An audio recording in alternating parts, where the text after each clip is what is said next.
Hello and welcome to Tech24. Coming up, this week we talk eSports on the show. Watching gamers wage war in cyberspace, and in some cases betting on them, is one of the fastest growing under-the-radar trends in media and entertainment. It's expected to generate more than $500 million in revenue this year. And a growing range of wearable tech is bolstering life on the slopes for skiers. Dan will put on an entire high-tech skiing attire, showing you gadgets that will keep you connected from the mountaintop to the finish line.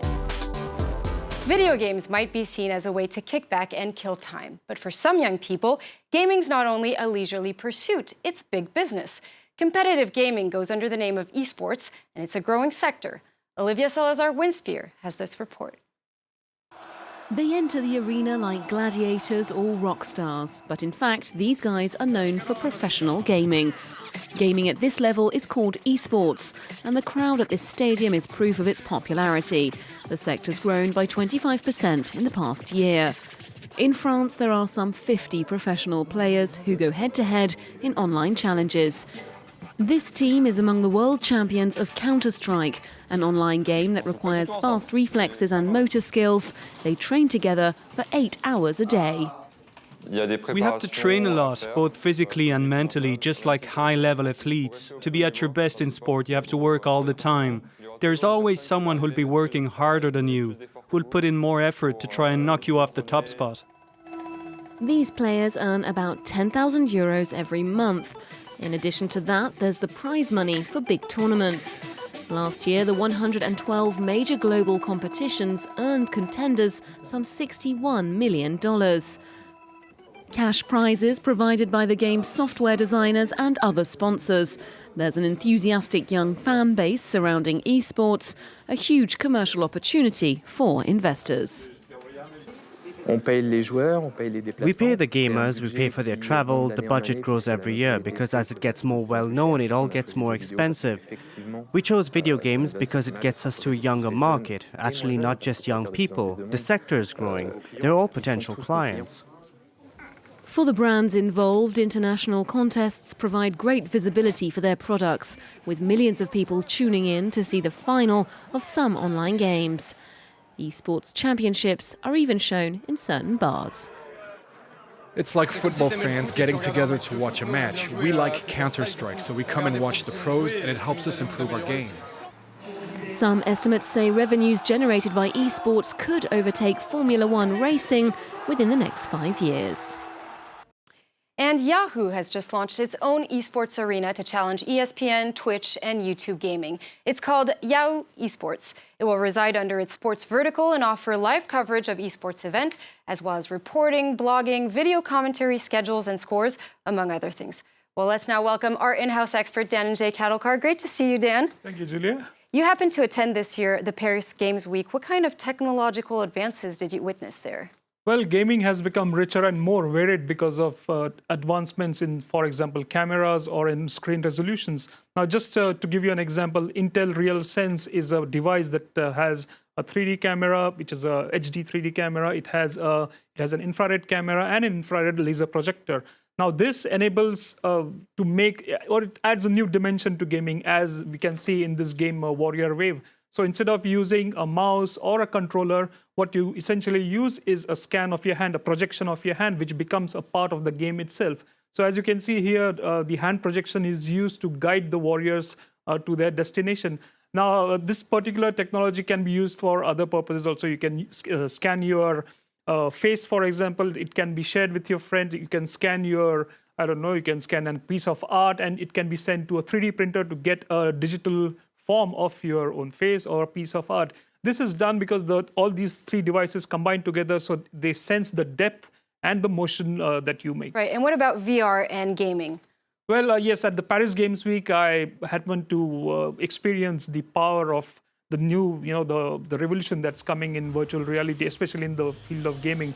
There are these three headsets that are greatly anticipated. One is the HTC Vive, the Sony PlayStation VR, and the third is Oculus Rift. I happened to get a demonstration of HTC Vive when I played a couple of demo games, and it was absolutely mind-blowing. It was very difficult to distinguish. It was so immersive, it was difficult to distinguish between what's real and what's virtual. What's not. So yes, so there are some exciting games coming up, like the Eagle Flight VR, which takes the user on a flight over Paris. You basically soar like an eagle. You can see the pictures As you there. can see here, they're gorgeous pictures, and it's so immersive. You can feel the exhilaration of nose diving like the eagle does now, and at the same time taking a sudden lift. So yes, it's going to be great. Thank you, Dan. And if you're planning on hitting the slopes for the winter sports season here in Europe, you can forget your skis and your snowboards. The new must-have accessory is the Snook. It's a cross between a sled and a ski, and it's already a hit. Let's take a look.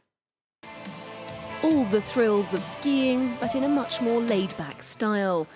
It's a brand new way to get across the slopes, and it's already proving very popular. The Snook looks like a toboggan placed on a large ski, and it's easy enough for beginners to get stuck in. So we're going to put our feet out in front, the top of your toes pointing forward, with the heels always touching the ground. Loïc is one of the first instructors to offer Snook classes. Since December, he's been teaching new users how to shift their weight in order to stop and turn. At the beginning, you're a bit hesitant, but once you get used to it, it feels really great. And there's more. The Snook is versatile and can be quickly transformed into a pair of cross-country skis. Once you're done, it takes just a few minutes to turn them back into a sled. Exhilarating and dynamic, there are all the upsides of free riding without many of the risks. The Snook was inspired by the Paret, a traditional heavy wooden sled. Cyril Colmédage spent 3 years developing an updated version that would weigh under 2 kilos. I was looking for a way for skiers and non-skiers to get together on the mountain, so they could all enjoy the snow with a fun activity, like sledding. A hybrid way to cut through this powder drift that takes the legwork out of skiing, but leaves all the pleasures of the piste. And stay with us for Test 24. We're going to round up some of the most innovative ski gear available today.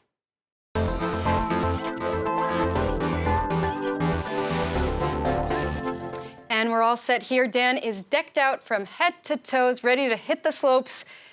Oh, I wish I could be in the Alps, but never mind. So do I. Yeah.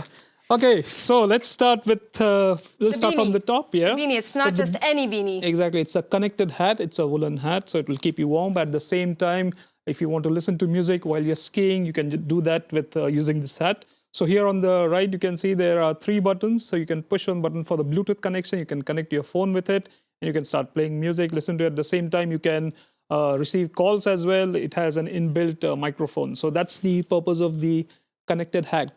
Next in line, goggles. Yes, it's the Oakley Airwave 1.5. So it's basically something similar to Recon glasses, which we tried last year. It has a display at the bottom right of the goggles, and here you can see different parameters. So when you're sloping, you can see the speed, you can see the air time, you can see the vertical, you can see the drops as well. So this is a GPS inside as well? Yes, there is, and this is essentially connected to the app, and so you can track your activity afterwards. Next in line, I guess, the watch? Is the watch. Yes, I think it's a must-have for extreme sports enthusiasts, whether you are cycling or whether you are skiing. You can put it in a ski mode. What's the name of it? It's called Garmin Fenix 3. So in the ski mode, you have different functions. So for example, you can measure the speed, you can measure the distance, you can again measure the vertical drops. This also has the ability to track your heart rate. So it also has the ability to know your oxygen uptake. So after you're done with a ski run, it will tell you the ideal time it takes for you to recover. At the same time, it has a unique property that it has a GPS functionality, which what it does is it essentially tracks your path. You can have that breadcrumb trail. So in case you get lost or you get caught in a storm and you don't know where you started from, you can use this watch to track back. Yeah, right. Exactly. So it's very useful. It's a very useful device. And what about for your ski boots? I think you have another tracker that you can place on your ski boot. Right. It's made by Peak in collaboration with Rossignol. So it is, again, a tracker. It is mostly for professionals. So, for example, it tracks your edge-to-edge speed. It measures the G-force. It also measures your turn, your jumps. So, if you have to improve, if you want to improve your skiing ability, the way you ski, you can just refer to the stats. It's again connected to an app, and you can track it. And you don't need to carry. It's of course connected through Bluetooth, but you don't need to carry your phone when you're skiing with Peak. So you can have this tracker, and then you can later connect, and you can see the stats at the same time. And last but not least, we're going to talk about a backpack against avalanches. It's an inflating backpack that you have here on your shoulders. That's right. It's made by Mammoth. It uses the so-called snow pulse technology. The idea is that avalanche, of course, are climbers or skiers' worst nightmare. Now, in order to keep you safe from avalanche, they have a bag which is embedded inside this backpack. So you have a lever here. So in case you get trapped in a storm or in an avalanche, so you can just pull this. I'm going to try it now. Okay, hold on. So stay put, everybody. We are going to inflate this jacket. So are you ready? Just give a jerk to this lever.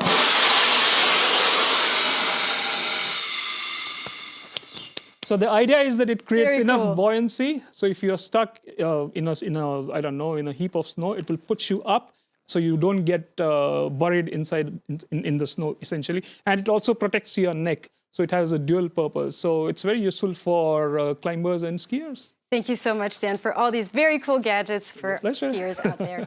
Well, that's it from us here at Tech24, but you can stay in touch with us on Facebook and Twitter. Our hashtag is Tech24. Please stay tuned to France 24.